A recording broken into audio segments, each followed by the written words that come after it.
Dipuja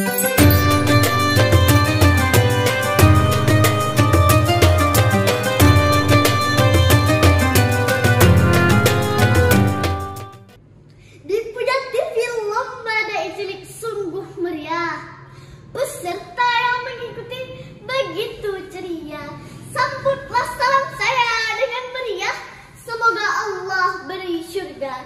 Assalamualaikum warahmatullahi wabarakatuh.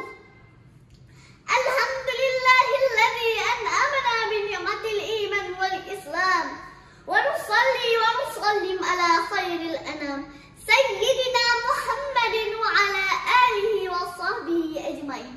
Amma ba'du.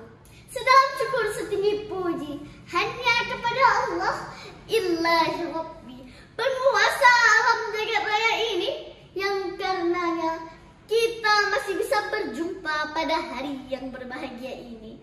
Salawat serta salam semoga selalu tercurahkan kepada seorang tokoh revolusioner yang merupakan the best from the best man. Dia Allah, kekasih Allah, Nabi besar Muhammad sallallahu alaihi wasallam. Yang terhormat para dewan juri yang adil dan bijaksana, para hadirin yang berbahagia, serta teman-teman penerus masa depan bangsa dan agama.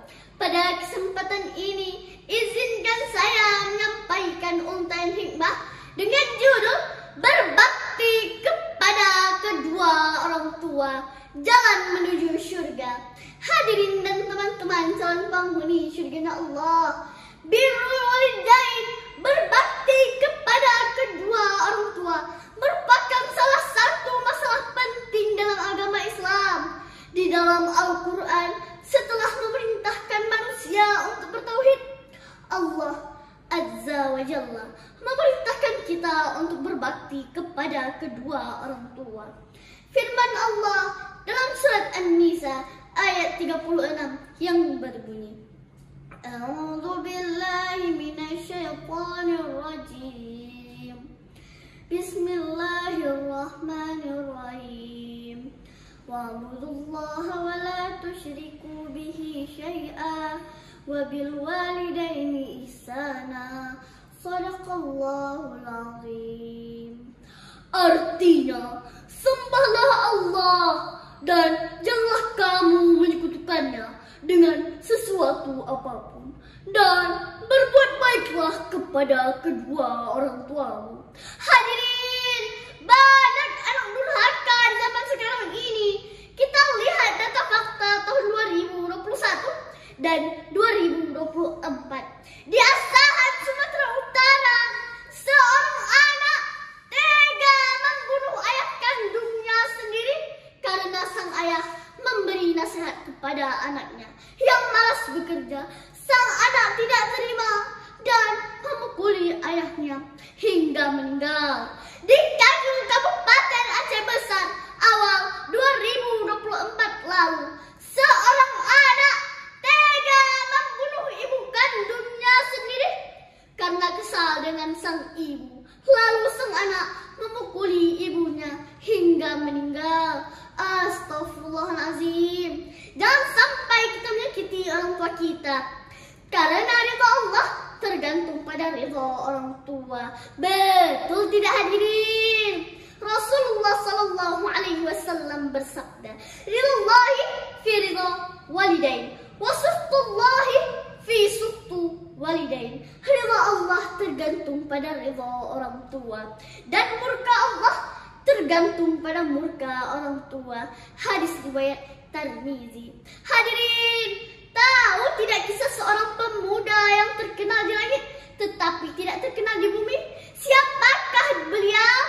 Beliau adalah Uwais Al-Qarni, yang senantiasa menggendong ibunya dari Yaman ke Mekah untuk menjalankan ibadah haji dengan berjalan kaki. Hadirin dan teman-teman calon penghuni surga Allah, ayah dan ibu, mereka adalah sosok yang luar biasa dalam kehidupan kita. Kasih sayang mereka sepanjang masa, kita menjadi saksi atas semua kebaikan mereka. Itu semua mereka lakukan untuk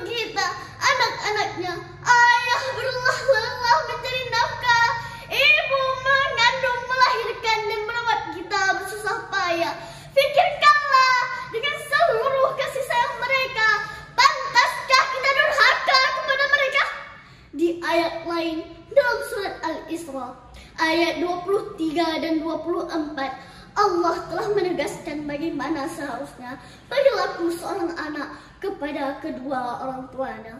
Allah menegaskan, "Fala taqul lahuma uff," janganlah kamu berkata wala tanharhuma, dan janganlah kamu berkata kasar. Subhanallah, berkata saja Allah melarang, apalagi lebih dari itu. Mari renungkanlah, wahai saudaraku. Jangan sampai kita menyakiti hati kedua orang tua kita, sebab cintanya kepada kita tidak bisa dibandingkan dengan sesuatu apapun. Oleh karena itu, selagi orang tua kita masih hidup atau telah tiada, marilah kita mendoakannya dan berbakti kepada keduanya, agar kita tidak menyesal di suatu hari nanti. Seperti sebuah syair Aceh.